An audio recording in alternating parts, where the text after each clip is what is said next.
Alright, in this video we're going to switch gears a little bit. I'd like you to close down your existing project if you haven't already, and you can certainly save it, and open up a new ARC map. So this is just a blank empty one, and we are going to add data from a folder in the C intro.js from the Arizona folder.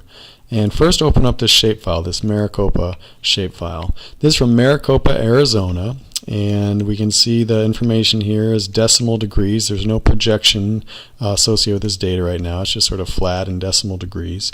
And if I do a right click on this data, we can see this information. So it's got all sorts of information. So these are census tracts from Maricopa, Arizona, right? And so we've got all these different guys, including this last field here, which is called GeoID2. This is an important field for us. I also want you to open up the census data, and that's an Excel spreadsheet. Okay, so it's not a shapefile, it's an Excel spreadsheet that you're going to open up, and you're going to pick the first one there, the census data guy. And this is really interesting because if you do a right click on here, or if you open this guy up, what you're going to see is, well, there's another column here called GeoID2, and that actually seems to match what we were looking at in this Maricopa guy.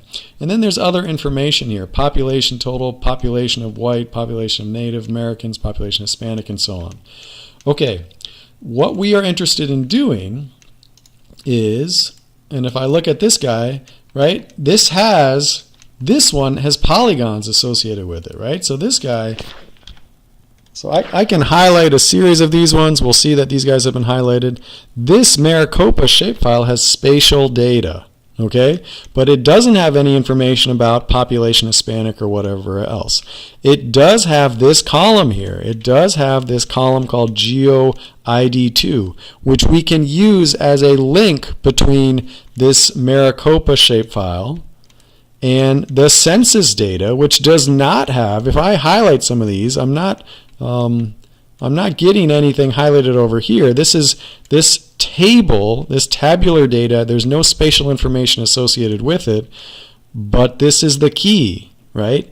This column can link here with this, because this has the spatial data, but it doesn't have the census information about, percent Hispanic or whatnot. This has the information about, Native Americans, income, and so on, but this guy, but it doesn't have the spatial data component. And so what we're quickly going to do right here is we're going to link these two together.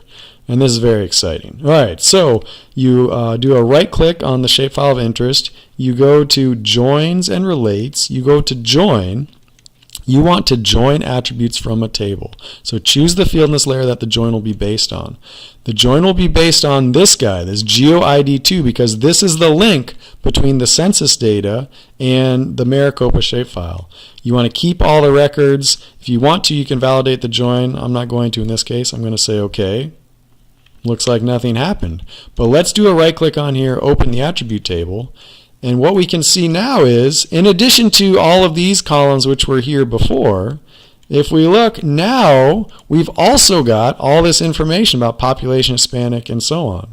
And that's pretty cool, because if we want to, we can color code this guy. So I'm going to do a right click, properties, and I want to, under symbology, I want to make a map using quantities, graduated colors, that is going to be on population of Hispanic, or Hispanic population values. Okay, so this is on the census tract guy. And we can make, I could make 10 classes, we can make whatever we want, apply this guy, okay.